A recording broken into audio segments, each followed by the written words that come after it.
2019 ഫെബ്രുവരി 14 രാജ്യത്തിന്റെ ഹൃദയം തകർത്ത ഭീകരാക്രമണം നടന്നത്. 40 ധീരജവാന്മാരാണ് അന്നത്തെ ആക്രമണത്തിൽ വീരമൃത്യു വരിച്ചത്. വയനാട് സ്വദേശി വി വസന്തകുമാർ ഉൾപ്പെടെ സംഘത്തിലുണ്ടായിരുന്നു. പാക് മണ്ണിൽ കടന്നുകയറിയ ഇന്ത്യൻ സൈന്യം ചുട്ട മറുപടി കൊടുത്തെങ്കിലും പുൽവാമയിലെ രക്തസാക്ഷിത്വം ഇപ്പോഴും ഒരു മറുപടിയായി അവശേഷിക്കുന്നുണ്ട്. രാജ്യത്തെ ഞെട്ടിച്ച സംഭവം നടന്ന് 7 വർഷം തികയുമ്പോൾ വീരമൃത്യു വരിച്ച ധീരജവാന്മാരുടെ ഓർമ്മ പുതുക്കുകയാണ് രാജ്യം.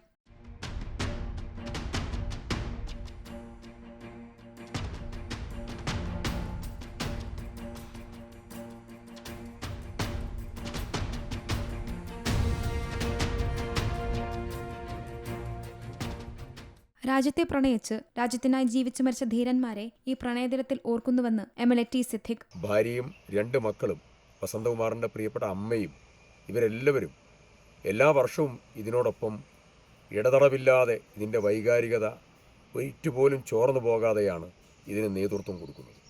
ധീരജവാൻ വസന്തകുമാറിൻ്റെ സ്മൃതിമണ്ഡപ പൂർത്തീകരണവും അതുപോലെ ഇതിൻ്റെ ചുറ്റുമതിൽ നിർമ്മാണവും അതെല്ലാം പൂർത്തീകരിച്ചു.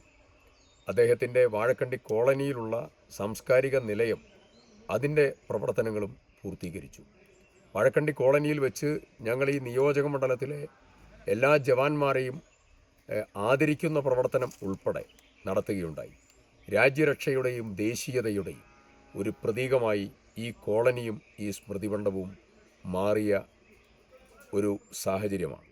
തീർച്ചയായും ഈ സന്ദർഭത്തിൽ പുതിയ തലമുറയ്ക്ക് ഇവിടെ വരാൻ, രാജ്യത്തെക്കുറിച്ചറിയാൻ, രാജ്യത്തിൻ്റെ ദേശീയതയെക്കുറിച്ച് വൈകാരികമായി ഉൾക്കൊള്ളാനുള്ള ഒരിടമാണ് വാഴക്കണ്ടി കോളനിയുള്ള ജവാൻ വസന്തകുമാർ സ്മൃതി മണ്ഡപം. ധീരജവാൻ വി വസന്തകുമാറിന്റെ മേപ്പാടി വഴക്കണ്ടയിലെ സ്മൃതി മണ്ഡപത്തിൽ മേപ്പാടി പഞ്ചായത്തിന്റെ ആഭിമുഖ്യത്തിൽ അനുസ്മരണ പരിപാടികൾ നടന്നു. പരിപാടിയിൽ കൽപ്പറ്റ MLA സിദ്ദിഖ്, ജവാന്റെ കുടുംബാംഗങ്ങളും പഞ്ചായത്ത് പ്രതിനിധികളും പങ്കെടുത്തു. ധീരജവാന്റെ ഓർമ്മകൾക്ക് മുൻപിൽ പുഷ്പാർച്ചനയും നടത്തി. Zee Malayalam news, Wayanad. ഏറ്റവും പുതിയ വാർത്തകളും വിശേഷങ്ങളും വിരൽത്തുമ്പിലറിയാൻ സീ മലയാളം ന്യൂസ് എല്ലാ ഡിജിറ്റൽ പ്ലാറ്റ്ഫോമുകളിലും ലഭ്യം.